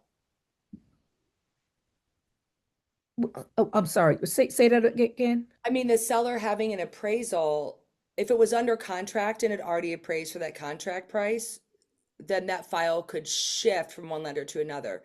But if it's a seller telling you they have an appraisal, doesn't mean anything to me with the buyer. And that's what I thought, because I'm Yeah. saying, you can tell me anything or show me anything, but we still need to have the home appraised for ourselves. And the lender, absolutely. So this brings up a great question. If someone is paying cash, they are still welcome to have an appraisal. It's not contingent on it appraising, but it still gets to be appraised at value. Now check your contract. Every state is different, so I want to be careful. I'm just disclaiming that. But they still can get an appraisal. As is, I want to be very careful. Make sure you understand what as is means on your purchase agreement. As is condition is one thing. The seller stating that the condition is as it is today. But as is doesn't mean no inspection. Like it has to be defined very, very carefully. Does the lender pick the appraisal company sometimes? No, thank God. So if anyone was a realtor in 2008, 9, and 10, I was short when the mortgage industry crashed, because they used to do these loans called stated no doc, and I could just tell you whatever I wanted to tell you I made, and you would get me a loan on it. That's what really put us in a pickle. So the appraisal, all lenders have, if it's a government-backed mortgage like a Fannie or Freddie, but it's an appraisal panel, so it's a random panel. So they could choose like who's on the panel, but it's a random appraisal. And because that helps keeping people outside, like inside each other's pockets, to making a deal go and giving a false appraisal to qualify. So just to reiterate, from the seller and the buyer's side, I don't have to come out of my pockets for anything, and that would include photography as well. Oh, no. As a listing agent, I take that all back. No, you pay for stuff. Oh, okay. Okay. Yes. Yeah, I'm sorry. But as a buyer, no. Lunch, gas. Thank you. It's your time. It's all time in the beginning. Lyall, I want to make sure I'm pronouncing your name correctly. I had a question in the melody. Yes, Lyall. Lyall. Hi. So my question was on the assets. So you said it doesn't mean no inspections. There is also when it says like a special warranty deed. Is there any way we could get to a general, like, is there any way so sellers stating they are just offering a special warranty deed. As a buyer, can you check as if it was like a general? So you can Gosh, go I haven't had that question in probably 20 years. I'm not sure. What is important about it? Tell me what is important to the buyers about a special warrant. And I forget why. I'm actually going to chat right now to ask, because I know I've sold some property that have a special warranty deed. I forget all the reasons why. I mean, let's not get it twisted, everybody. Women could not even buy a home until 1974. My first deed said spinster on it. I'm not joking. right? So I don't like any deeds anyway, because for a lot of reasons. But what was the context in which you were asking? So just a question because I'm new, so checking some listing out of curiosity, I just saw that. So like wondering, since a special warranty deed is not the how you say the one that gives you the more warranty, just as a buyer, wouldn't they want to check? I don't know that that has ever made a significant difference, but I can't answer that for everybody because a title company is not going to insure the property if it's not insurable. So if they can't guarantee that it's a clean title and that the buyers are going to own it in all the ways, there are no hidden claims, liens, best for buyers. Okay, limited protection. They didn't cause any title problems during the time. Okay, so here it'd be like they make no promise about what may have happened before they owned it. Something I don't know if this is applicable or not, but if a fence was installed on a property a long time ago and there were no surveys, like Colorado people don't really, we didn't do surveys. So someone put a fence up and it was outside the violation. A new buyer, the neighbor could come, a different neighbor years from now could come say, that's my fence. It did happen to me in Ohio. It was a row home and at the end was a driveway. And we bought it thinking that was a driveway. A year later, the other side of the driveway on that row home, like that went to the back, they said, we'd like to start using our driveway. So what happened from there was we went back to the title company and the title company ended up buying the house from her because they did the warrant, they guaranteed it. So in this case, just if it's important, better to do like a title policy and then a survey just to make sure and kind of to like compile all the records. If there's a question, but properties have been around for so long now, I don't know that that's come up as an issue. Okay. I think it's on the test a lot about the different deeds, but I don't think in real estate we really apply it. So it's like it seems okay to have a special deed. Yeah. Oh yeah. Not big deal. Okay. I would not deter a buyer because of that. Okay. Yeah. Thank you. That's a good question though. Melody. Yeah. Doesn't the title company also, in their research, they're the ones who will say that this is an insurable or property? That's why the title insurance is that's why we have it. Right. What I wanted to know before on the sewer inspection, is that the same as some water companies give a service line maintenance, which takes care of the line that goes from the house out to the street? Is that the same thing? If that's the case, if there's a recent like camera, or if they have a recent recording, that might be applicable. I just always want my buyer to own their information. And for me, like spending $300 can save them $30,000. Especially like in Texas and areas that are on concrete slabs too. In order to like, if you have to get inside your sewer line, like in Texas, because they don't have basements and they're on concrete slabs, Right. you have to break up all the concrete, which a lot of insurance companies will give you, homeowners insurance will give you a special rider on that, by the way, too. It's like SOPI coverage. But in South Carolina, it's slab too. yeah. Yeah. So like if there's a water leak underneath, like holy cow. Right. Okay. Thanks. You're welcome. Melody, that was Melody? Okay, I know. I'm getting to know her voice. Alexis. Yes. Yeah. Yes, I stepped away for a second, and when I came back, you were talking about the deed. So I just wanted to know if you answered the two questions in the chat. Someone asked, is there a difference? Because I didn't know if I missed that. They said, was there a difference between a buyer and a seller appraisal? And then someone asked, does the lender pick the appraisal company? Okay, I'll go. Yeah. So the difference of the buyer and seller appraisal doesn't mean peanuts to me as a buyer's agent, because the buyer and the buyer's lender are going to require an appraisal. And so if I know an appraiser, which I do, I could be like, hey, can you appraise this? I mean, I just don't trust that. There's always got to be a separation. And so I don't really hear of seller appraisals.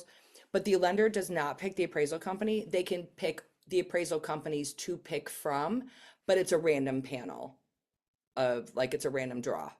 All right, thank you. That keeps things clean and not so hand in pockets. It didn't used to be that way, but when it changed, it was really good for the consumer. Okay.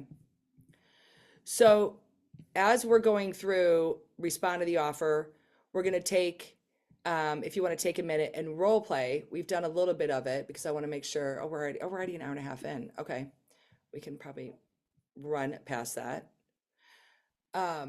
But I would love to answer any questions or action items or to-dos when you're thinking about working with a buyer or working with a seller as well. I'm trying to think about deal breakers on the listing side too.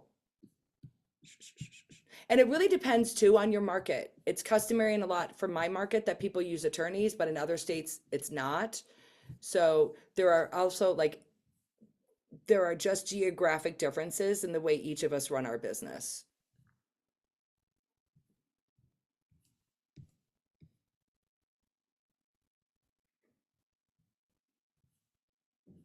So what ahas, questions, anything? Well, we have time. I'd make sure it was a good use of your time. Oh, I have to give you a slide too. Only if you liked me or I did a good job, because then we want you to leave. We want you to review it. Yeah, I If think not, for me if being not, I'm Shawana Scott. No, I'm just kidding.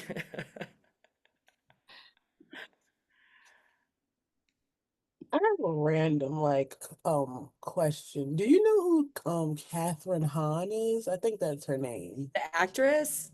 Yes, I love Bad Mom, so I'm like always watching that. Okay, yeah, I think so.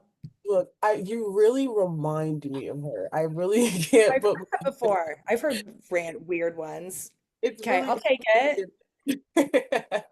Look, I hope it's not offensive. I don't keep up with her to know what her No, as long expert. as you don't say I look as old as her, then I'm okay. No. I'm kidding. Let me find that slide I need to find. Okay, other questions? No, I think as a new agent, everything you spoke about today was an aha moment for me. So I'm just like soaking up everything. When did you get licensed? I got licensed in July. Okay. And what other career did you do before, or what did you do for work? So I work for a health insurance company. Okay. Yeah, I'm on the leadership, managing all the forecasting, and I'm in the analytics side. Are you? Oh, I love data. It's like I Yeah. love data. So the same thing you learn there is use that same knowledge in understanding the market and understanding the metrics. Mm-hmm. Right? Yeah. Because that's here I have my survey slide I need to show. Because that, like, if that's who you're, and you're probably going to sell to people that are similar to you, right? Like I had a data analyst from Walgreens, so I was always talking data with him. Right? I ended up Yeah. speaking his language. So That's cool. awesome. Does everyone know that you're in real estate in your industry? Even though maybe you can't advertise and use your lists and stuff like for employment rules, but you might have people that worked in other companies or that you can put on LinkedIn that you're doing, you know what I mean? Like attracting Yeah. that know you. Yeah. I mean, I've told a few people, I just want to understand the company policy before I announce it to the whole world within the company. So, but a lot of my close work friends know that I'm in real estate now. I love So, that. Good. yeah. Yep. And my role is all data. So I think all of this resonates to me, and like calendar invitation, making sure everything is in place. It's all about that. So. Absolutely. Absolutely. Okay. So the KW eval, I just put the link in there. Your region, it's whatever region you work in. If you don't know gas, but I can probably help you since I was a regional leader. And then event type, you did virtual online, and then the name of the course is Ignite. And then the instructor, I'll put my name in here again, even though it's on my screen. But I love teaching this class because I love working with agents, obviously. So we have to log in on a KW web eval. Click on KW eval and what will come up, it'll ask you your region. So there's 32 regions in Keller Williams. So if you don't know what region you're in, you can ask me and I can get you close enough if I don't know it exactly. If you tell me where your market center is. I Do I don't have a know my QR region. code? No, I can make a QR code, but no, I don't have one on this. It's just kweval.com. And it's Ignite. And what is the name of today's unit? Session 17, make and receive offers, I believe. Okay, thank you. Uh-huh. And then I was gonna look at an email and show you, because I showed you one that I sent as a purchase, which is actually exactly what you all have in your workbook. But also when I receive it, it feels really good to receive it and having that lender information as well. Offer to purchase Beverly. Okay. Well, I want to say thank you, Karen, for teaching this class. They're all aha moments for me because I'm a newly licensed agent as well. Maybe about a month, so I haven't had any buyers or sellers, That's okay. Not yet. and I like the way that you broke things down and explained to a point where I can kind of retain the information because um, I wouldn't know what to say. And thank you for letting me know that our job is to be the facilitators to meet the buyers and sellers in the middle because I'm still trying to figure out exactly what the real estate agent's role is Yeah. in the transaction. So thank you very much.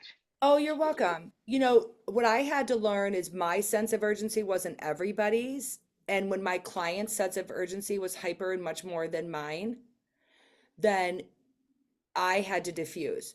So, and just set an expectation. So I'm going to share an example. Like this is the one I was talking about.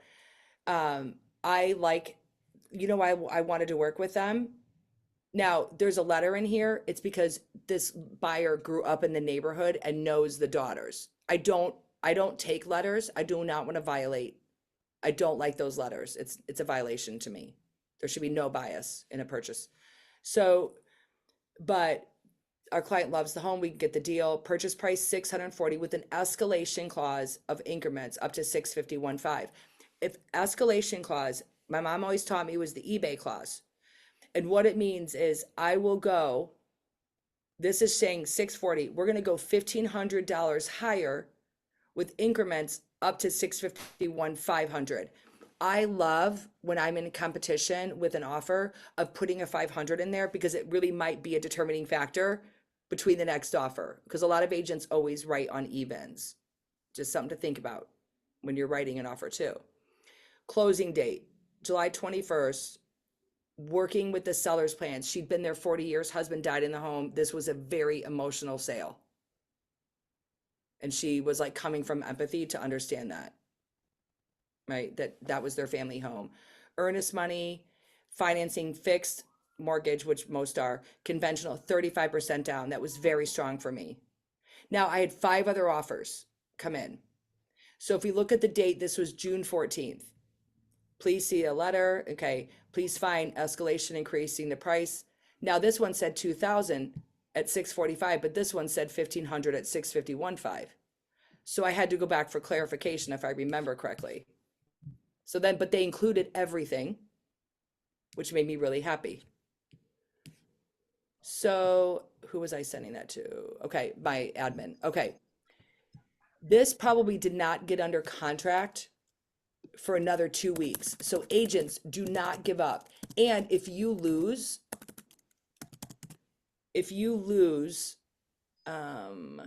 Beverly walkthrough offered okay, so that was June 14th. So this is probably, that was closing. Okay, so it probably took a week or two. I got her up to 670. By the way, we closed at 670 with this buyer. So what I'm going to tell you is stay in the game. Do not give up. If you lose on that offer, some of the best agents I've seen have followed up and saying, is it still under contract? Because remember, 1 in 4, 1 in 5, 1 in 6 is falling out. And when agents have followed up with me and saying, is it still under contract? Is it still a go? I'm like, No, but I will remember that agent if it falls out, and I'm going to call them first. So as an agent, I will tell you, just keep persevering and having patience. I've had people write at 400 and then I ended up closing them at 510. I mean, like I would have to go like just like 10 or 20,000 every day to make it a little bit softer to my buyer, not just such a big panic. Is don't give up. Inspections, I've gone 2 weeks and staying silent is really hard, but we're both kind of burying our heels in the sand. But eventually there's going to be some reasonability in the middle. So I always think black, white, gray. Let's find the gray. Okay. Anna. Karen, it's Melody. Can I just ask one question? I'm filling out the eval, and for region, I don't see South Carolina. You're in Carolinas. Oh, okay. One big one. It's a good region. Thank you. You're welcome. Anna and Karen. Anna, you're first. Hi. Yes, I'm still doing my license. I'm not a real estate agent, but I got actually intrigued by the general warranty, and I think you mentioned special warranty deed. Just in my past, we've bought and sold many houses, so I don't remember ever talking about it with our real estate agent, but it made me think. So if let's say you have a buyer, anytime the title company does investigation, the title, they guarantee the general warranty deed for a residential property, or it differs by state, or how do you explain it to the buyers that, hey, don't worry, the title is clean, or if not, then If they're issuing title insurance, the title's cleaned. and they don't need to worry that even before the buyer, it's a general warranty deed. Yeah, If they- I've never had this issue, and I've sold I see. thousands of, I see. like, yeah, and my brokerages sell over 2 billion a year. Like it has I not come see. up for us. So I I see. would not worry about it. It might be on your books, it might be on your tests, but Mhm. no. Okay, perfect. Thank you. You're welcome. I have a question. Sure. Regarding I know it's important to have a seller net sheet when you go to your to a listing appointment. How do you feel about a buyer's net sheet? I think I already know the answer to this, but I presume that because you're going to have a pre-approval letter, the your client, the buyer, he or she should kind of have an idea of what their monthly payment is going to be. But how do you feel about that, having a buyer's Great net sheet? question. So I love a buyer's net sheet, but the good faith estimate from a lender is basically that. As long as they know where your commission is coming from, if it's coming from the buyer or if the listing or if the seller is paying it, they have to know that, number one. But two, they get something called well, we've always called it a GFE. I have to think about what it was called now, because I still call the CD a HUD, which is the final settlement. So the good faith estimate will have approximate costs and closing costs. It also is always a safe estimate. Because buyers have to prepay their taxes. Okay.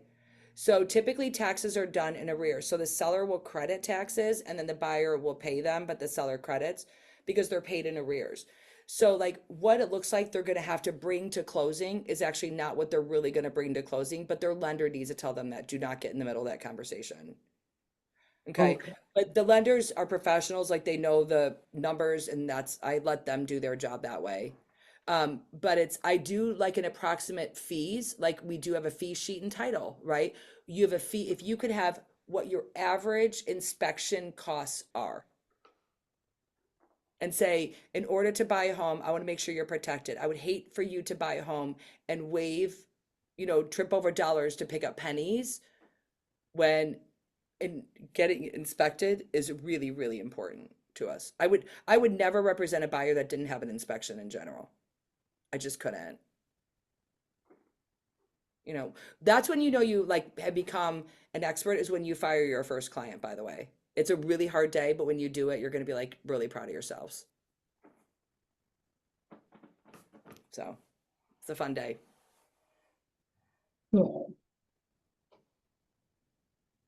Any other questions? Karen? No. Denise? Yeah, what's this course name? The name of this one? Make and receive offers, I believe. It should be on Making the front page of the workbook, but let me double check for you. Dun, dun, dun. Ignite, it's session 17. Session 17, okay. Make and receive offers. And then tomorrow night, you are lucky because you get new Mama Shawana, my girl, switching for me. So you're going to have a great time with her. I want to thank you all. And if you need to contact me, I can give you my email. I am traveling this week in 3 different cities. So I will see Maryland people on Thursday. Listen, Detroit has shown up the best for business planning.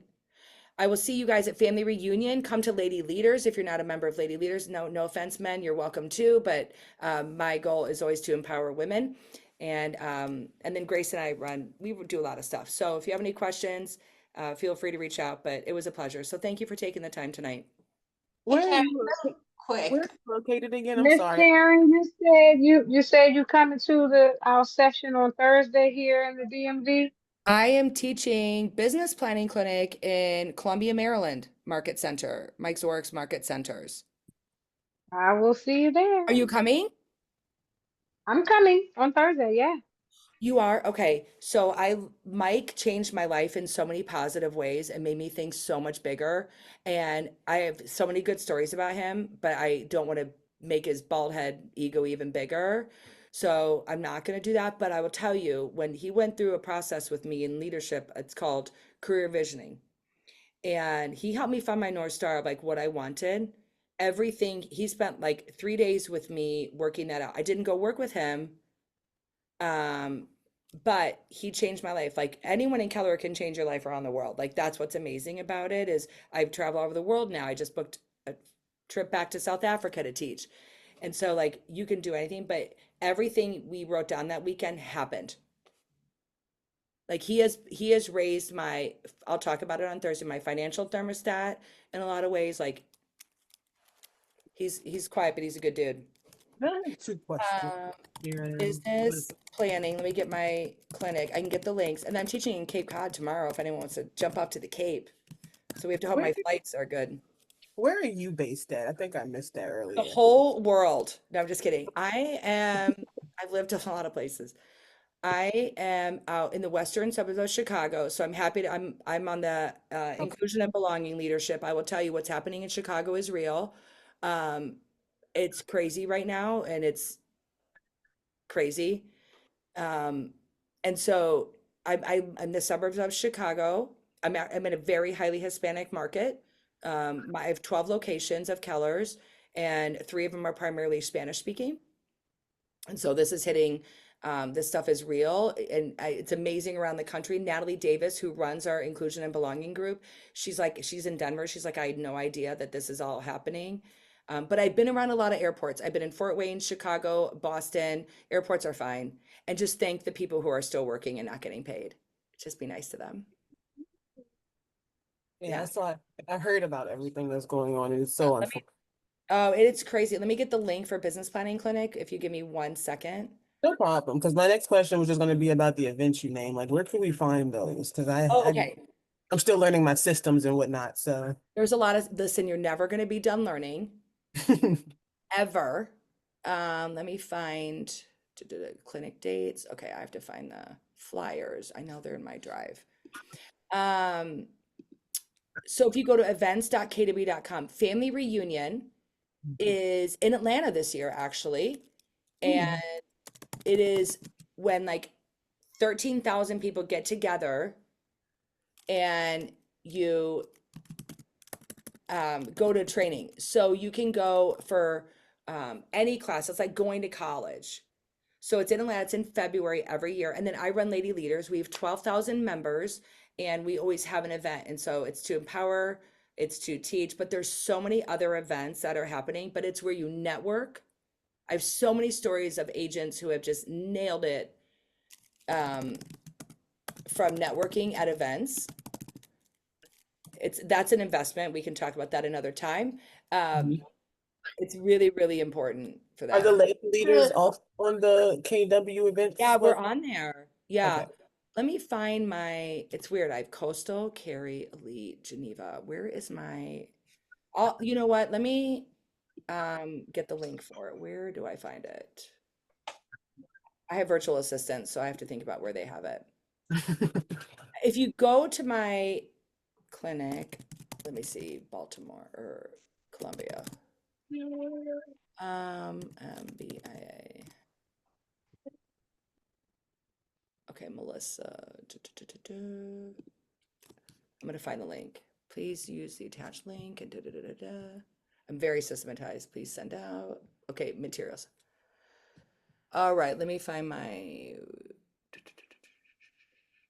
I have to find where to register. If you call, I'm trying to think.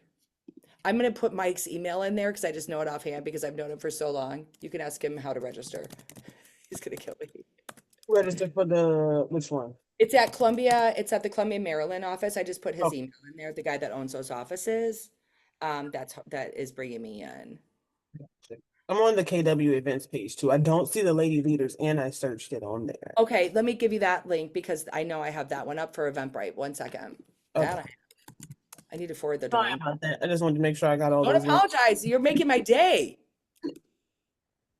It's so fun, and we sell out every year, and it's Can just anyone join Lady Leaders, Karen? anyone. We even let roosters in the hen house too. Yeah, anyone can join it. So women in leadership is my passion. Denise. Yes, I wanted to ask you. I have my first listing that is going live on Thursday. I'm so excited. And it is a house that I think is going to go fast. And I think there's going to be multiple offers. How do you handle that with all the offers coming in at once and say one has a 24-hour deadline, one has a 2-day deadline? How do I present it to the seller? Yes. Okay. That is such a good question. Congratulations, first of all. That's Thank you. amazing. Second, so are you with KW? Yes. Okay, Yes, I so am. in Command, there is a worksheet that you can enter all the offers and it'll do a comparison. Okay. But also I have a spreadsheet. So let me get it for you and I'll just make a template for you. Thank you Because so much. you have to be able to sort it out and depending on how they see information, because it may not always be price, right? It may not always be price. Right. Well, and then what do you do if someone is wanting like a 24-hour deadline, the next person that comes in, say it's 2 days, can I say I'm going to present all offers on Sunday? Yes, absolutely. And don't do it till Monday. Say offers will be presented. We'll check with your broker first because I don't know what state you're in. Okay. Okay. Louisiana. Okay. Yeah, you guys have weird real estate laws down there. I'm not gonna lie. We do. It is weird, like real weird. It's very weird. Whose office are you in? First choice. Okay. Keller? Mm-hmm. You know who your OP is? I don't. Okay. I'm new. Very new. You don't have to know. They don't matter to you. Your broker matters. Okay, so I'm gonna give you this one.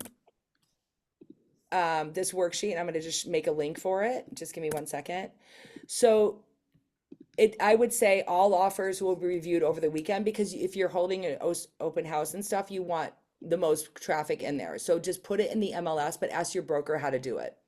Okay, that's what I wanted to ask, if I need to put it in the MLS. So ask the broker. I would ask them, say, do I put this in the MLS? I was on Ignite today. And do I talk about when offers will be reviewed? Okay, that's what I need. Thank you so much. No, that's a great question. Congratulations. I kind of Thank you. All right, I'll let you know. let me share this worksheet 1 second. We have a purchase agreement on one house for it, and then it's contingent on the sale of this house. And it's a beautiful home, almost 100 years old. So hoping it'll go fast. Okay, now whoever's making offers on that, make sure you call if there's a listing agent because there could be like 9 homes in a row that this is all contingent on, not to add stress to your day. Right. But you want to go deep. So then if they have a home they're buying, they have a home to sell, you want to call the buyer's lender on that deal too. Okay. So you're going to call this buyer's lender, right? This buyer's lender. Then you're going to call the listing agent on their home. Is it solid? Blah, blah. Might be the same agent. then you're gonna ask for the buyer's lender on that house. Okay. Make sure everything is going as planned. Okay. Because if they can't buy this buyer's house, right? Do you see it becomes a bad domino effect? Right. Well, and that's my seller is hoping to buy her new house that we have the purchase agreement on cash. So it's definitely a domino if the other people fall. Yeah. Because then it does kind of stop. Why does she want to buy? I mean, I understand buying cash, but having a mortgage is an asset protector, a small mortgage, by the way, because it's a lien holder, like if someone gets sued, but that's the Okay. She wants to be completely debt free. Oh, good for her. She's a widow and she has a huge house and she doesn't want the big house anymore. So she's ready for something smaller and debt free. Does she put it in a trust? She should put it in a trust. Okay. I'll tell her. I'll talk to an attorney. Okay. Oh, who found that? Nicola? Yeah, I did, but I can't find the link. Finding it Hold on on a Facebook, second. but I'm gonna find it. Thank you. At least I know where it is now. Regent date this Thursday. Was it under Melissa or under me? Gosh, you guys are good. Super sleuths. And did I post the Lady Leaders link? Yes. I did. Okay, let me find business planning. Okay, I gotta find that link. You know what, I asked you know what, it might be on my website because I did ask my assistants to put it on my website, but we'll see. I mean, if I had it there the whole time, oh my gosh, here it is. Hold on one second. Let me see if this QR code works. I'm like slap happy because I've been teaching for 36 days. I don't know. I used to criticize teachers for having time off, but I'm never gonna do it again. All right, let me see if this link works. I just posted Okay, the link. I found it. I found it. So excited. If you go to this page, I'm going to post it. Scroll down.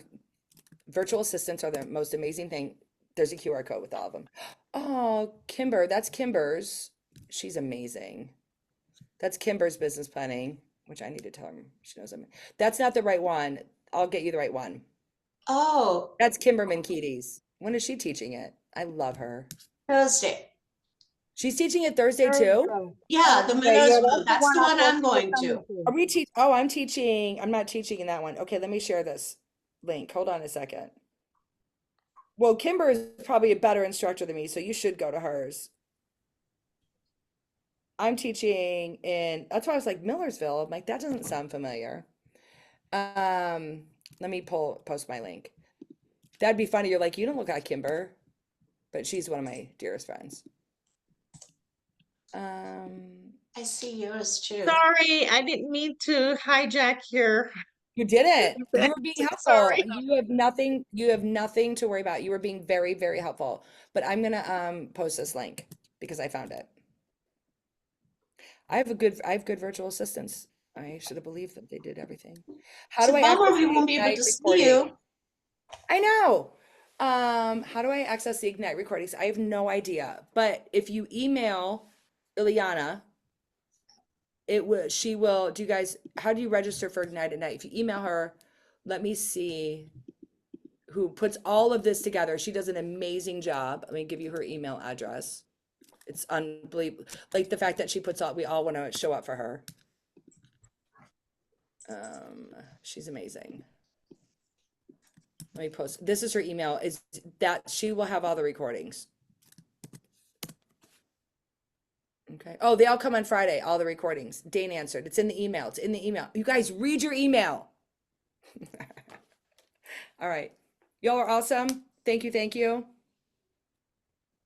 I'll see you soon. I'll see you family reunion. It was a pleasure. Thank you. Have a great evening. You were too. great. Bye-bye. Thank you. Bye-bye. Thank you. Thank you so much. Have a good night. You too. Bye.